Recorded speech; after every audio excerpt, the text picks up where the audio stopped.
Hello दोस्तों, आज जो मैं आपको कहानी सुनाने जा रही हूँ ये कहानी है जादुई दो रास्ते की। तो चलिए दोस्तों देखते हैं जादुई दो रास्ते की कहानी। बहुत समय पहले सपनापुर नाम का एक गांव हुआ करता था। उस गांव के पास एक जादुई जंगल था। उस जंगल में जाने वाला कभी लौटकर वापस नहीं आता था। इस डर से कोई भी गांव वाला उस जंगल में जाने की हिम्मत नहीं करता था। फिर एक दिन चिंकी और पिंकी नाम की दो सहेलियां जादुई जंगल में घूमने चली जाती हैं। लेकिन जैसे ही वो दोनों जंगल की सीमा पर कदम रखती हैं कि तभी उन्हें अपने सामने दो रास्ते दिखाई देते हैं। यहाँ तो दो रास्ते हैं, अब हमें किस रास्ते पर जाना चाहिए? दोनों ये सब सोच ही रही थी कि तभी उनके सामने एक जादूगरनी प्रकट हो जाती है।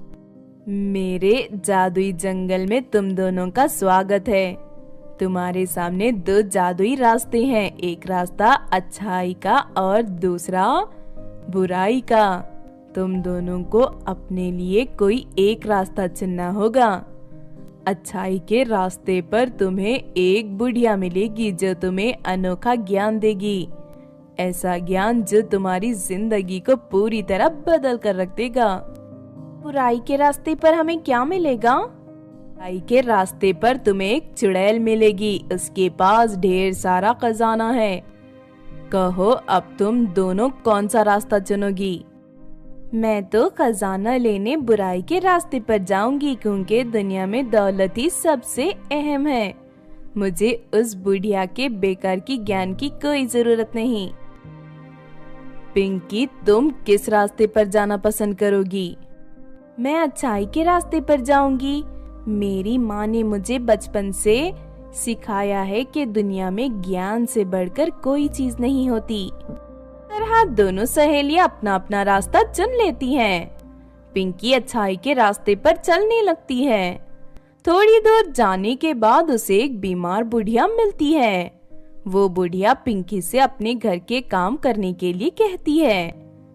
पिंकी खुशी खुशी उस बुढ़िया की मदद करने लगती है। उसके बाद पिंकी से खुश होकर वो बुढ़िया उसे ढेर सारा ज्ञान की बातें बताने लगती है। दूसरी तरफ चिंकी बुराई के रास्ते पर चलते हुए एक चुड़ैल के पास पहुंच जाती है। वो चुड़ैल एक पैर से लंगड़ी थी और साथ ही उसकी एक आंख फूटी हुई थी। जानती हूँ तुम यहाँ खजाना लेने आई हो। देखो इस जमीन के नीचे ढेर सारा खजाना दफन है। तुम यहाँ खुदाई करके जितना चाहे उतना खजाना ले सकती हो, लेकिन उससे पहले तुम्हें इस एग्रीमेंट पर साइन करना होगा।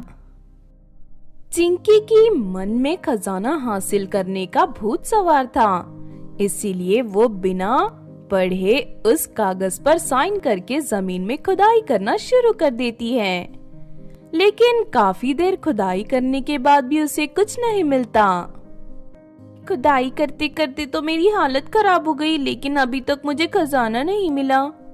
सुनते ही चुड़ैल हंसने लगती है। मैंने तुमसे झूठ बोला था, यहाँ कोई खजाना नहीं है। चलो एग्रीमेंट के मुताबिक मुझे अपनी एक आंख और एक पैर दे दो। इस एग्रीमेंट पर साफ साफ लिखा है कि इस जमीन पर खुदाई करने के बदले तू मुझे अपनी एक आंख और एक पैर देने वाली है। नहीं, मैंने तो एग्रीमेंट पढ़ा ही नहीं। लेकिन तुम्हें इस एग्रीमेंट के बारे में मुझे सब कुछ पहले ही बता देना चाहिए था। खजाने का लालच देकर तुमने मेरे साथ धोखा किया है। हाँ, क्योंकि मैं एक धोखेबाज चुड़ैल हूँ, लेकिन ये सब तेरे लालच की वजह से हुआ है। तुझे एग्रीमेंट पहले ही पढ़ लेना चाहिए था।